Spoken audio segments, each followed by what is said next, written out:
Hi అండి, నమస్తే. Welcome to my channel. ఈరోజు వీడియోలో మనం స్ట్రాబెర్రీ బాసంది ఎలా తయారు చేయాలో చూద్దాం. ముందుగా మనం ప్యాన్ తీసుకొని ఒక బౌల్ స్ట్రాబెర్రీ పీసెస్ యాడ్ చేసుకోవాలి. ఇందులో 4 టేబుల్ స్పూన్స్ చక్కెరని యాడ్ చేసుకొని ఇలా కలుపుకుంటూ మీడియం ఫ్లేమ్లో ఉడికించుకోవాలి.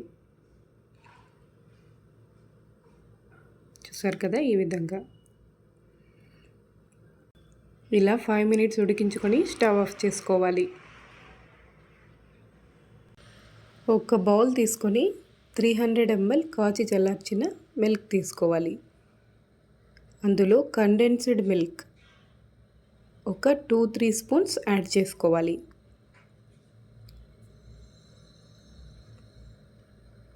ఇది మనకు సూపర్ మార్కెట్స్లో అవైలబుల్లో ఉంటుంది. అలాగే ఉడికించుకున్న స్ట్రాబెర్రీ పీసెస్ని యాడ్ చేసుకొని ఒకసారి కలుపుకోవాలి.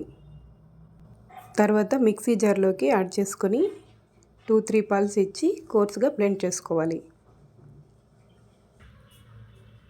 ఇప్పుడు ఒక బౌల్లోకి ట్రాన్స్ఫర్ చేసుకొని 1 అవర్ పాటు ఫ్రిడ్జ్లో ఉంచి పక్కకు తీసుకోవాలి. చివరగా డ్రై ఫ్రూట్స్తో గార్నిష్ చేసుకొని సర్వ్ చేసుకోవాలి.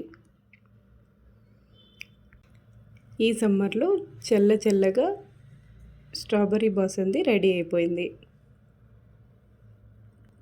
ఈ రెసిపీ మీరు కూడా తప్పకుండా ట్రై చేయండి. ఎలా వచ్చిందో కామెంట్ సెక్షన్లో కామెంట్ చేయండి. Thank you for watching.